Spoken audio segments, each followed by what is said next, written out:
Assalamualaikum warahmatullahi wabarakatuh. Dear students, welcome back. So we were done with the chapter and 4 questions we have done so far. So now it's time for the 5th question. So the question is, describe an activity to show that the incident ray, the reflected ray and the normal at the point of incidence lie in the same plane.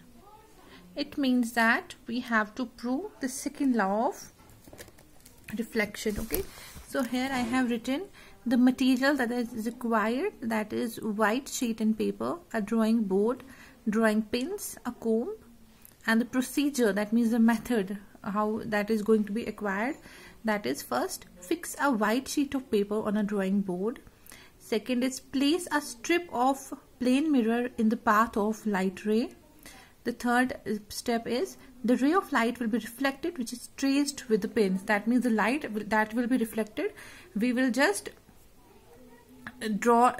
put pins on that trace, on that path where the light will be reflected. Okay, and the fourth is the incident and the reflected rays along the paper, they are observed. And the fifth is the angle of incidence and the angle of reflection on the sheet of paper is drawn with the help of the rays. We are going to draw those angle of reflection and the angle of incidence on the paper. Okay, now the 6th point is, now the sheet of paper is bent a little.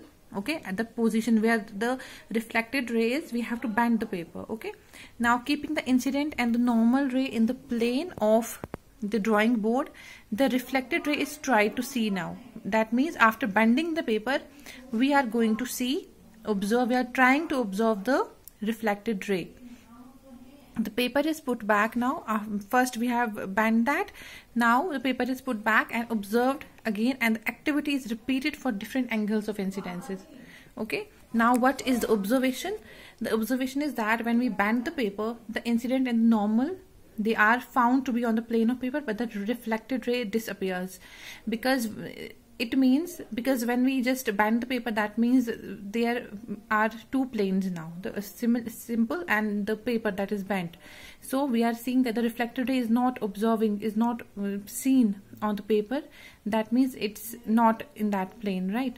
And when the plane, when paper is placed on the drawing board again, then we can say that all of those 3 rays, that means the incident, the reflected and the normal ray, they lie in the same plane. Okay, that, what does that means? It means that this activity clearly shows us that all 3 lie in the same plane.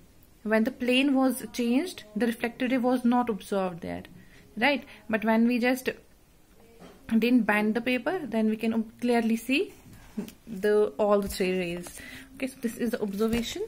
Now the question number 6, here is a fill up, that is, a person 1 meter in front of mirror seems to be dash from his image.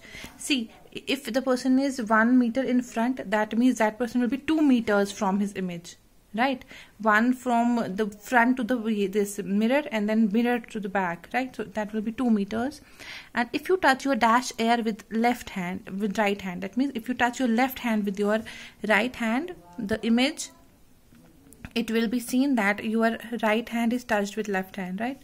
The size of the pupil becomes large when you see in dim light, because when the light is dim, the size becomes large, and when the light is bright, the pupil gets small, that becomes small. Okay, and the night birds have dash cones and rod in their eyes. They have lesser number of cone cells, because the night birds, they are supposed to have more rod cells, because rod cells help us to see in the night, in where there is dim light. Okay, and now the 7th question is, angle of incidence is equal to angle of reflection. Is it always, sometimes, under conditions, or never?